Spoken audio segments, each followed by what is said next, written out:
think the homeless stuff is a problem. Yep. You know, do you have any thoughts on that? Look, I live right in the middle of it with my restaurant. So it's not unusual for us to wake people up on the side of the street so we can get to the front door, which sounds horrific, and it is. And I think, what we really battle here is a massive drug problem. And yes, there's mental illness involved, and yes, there's socioeconomic questions that need answering as well. But when you live and work in a place where you see the drugs on the street and you see people losing their marbles because they take drugs, it's sad. It's really, really sad. We have a massive, massive problem. And I don't know how you address it because, I think that does long-term damage to people. It's not a small number. No. It's growing. Yeah. I work with Chrysalis, which is an agency that try and get people back into the workplace. Why do you do that? Well, I went to a fundraiser and I listened to the story, and this guy got up and he spoke, and he spoke about being in jail, and he spoke about coming out of jail and that experience and not knowing he changed his life in jail. He spent 15 years in there, I think. And he came out and he was like, I'm going to get a job. I'm going to have a normal life. And no one would hire him. So he ended up, back in the same sort of situation because he has no choice.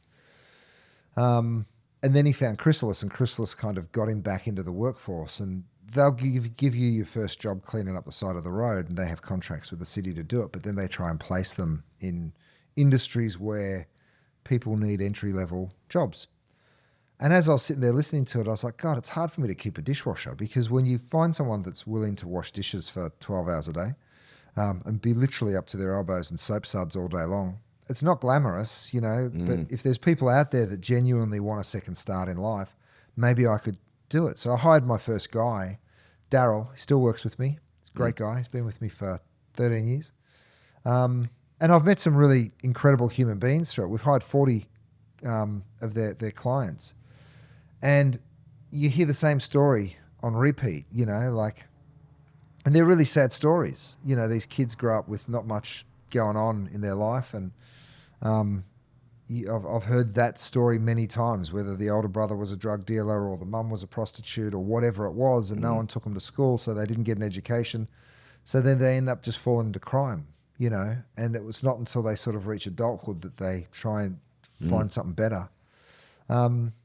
So I love that because they pride themselves on not giving a handout, but giving a hand up, and I think that that's really important, because the more we just throw resources at the problem thinking we're going to fix it by giving someone food or giving someone a tent or clothing or whatever, if you don't fix the root of the problem, which is what got you onto the streets in the first place, then I don't know that you ever really solve it. Whatever they're doing, it's not working. No. I think at last count there was somewhere around 120,000 unhoused people in the city. That's a city of homeless. Yeah. Yeah, it's nuts. And when you see it, how does it make you kind of feel now? It's really sad. It's really sad. And having young kids, they're empathetic to it, and so are you, and you want to help. And your kid's simple attitude is, well, give them some money, Dad. Hand them $5 out the window, because they're standing there asking you for it. I don't think that helps, to be honest. I think you're better off finding an organisation that can really address do some practical problem. work. Yeah. I mean, it's worse than San Fran, right? Yeah, San Fran's a mess. And different drugs in different cities. Yep. I mean, you mentioned this story before we started recording. It's desperately sad that what is going on in different parts of this country. Yeah. And I know they're trying to do something about it, but the horse is bolted in a lot of regards. I don't know how they do that, apart from just cutting down. Yeah, it's really coming in harder. I don't know. I don't know. There's smarter people than me than me trying to fix it, and they're not fixing it. So how do you find staff here? Is it hard? Look, we're very lucky because we operate restaurants at a high level, and we insist on having great standards. And there's a lot of young talent out there that want that education, and that's what we can offer. You can probably get paid better somewhere else. You can probably get an easier life somewhere else or do less hours.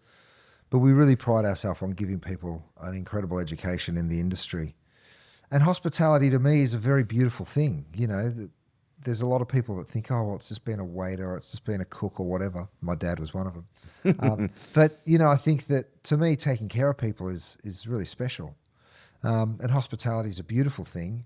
And we try and create a home where people really learn their craft from start to finish, and at Gwen, we have a butcher shop, so you can come in and learn how to cut meat properly. You can learn how to make charcuterie, which is an age-old tradition that not a lot of people get the opportunity to teach you. We fillet all of our own fish.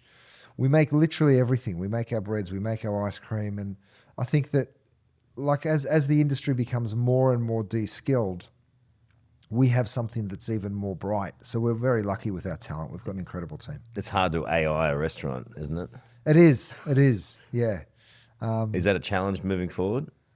Look, or a help? I don't know. You will wait and see. I think it's probably helpful in some of the back of house operations, payrolls and HR and some of the stuff that us chefs don't really like getting involved in. There's probably some good solution out there in that kind of stuff. But in terms of teaching someone how to make a sauce or cook a steak, I don't know. You never know. We'll wait and see. I'll get onto the steak cooking last because I really want to talk to you about that. Did the celebrity aspect of what you were doing in America help with the opening of the restaurant? Did people go, hey, let's go to Curtis's restaurant. We've seen him on the TV. Yeah. And for how long does that help for with a restaurant? Look, we sort of shied away from it a little bit, to be honest, because we wanted our goal to be gastronomy and not the place to be seen. What we've ended up with... What? In LA? Yeah.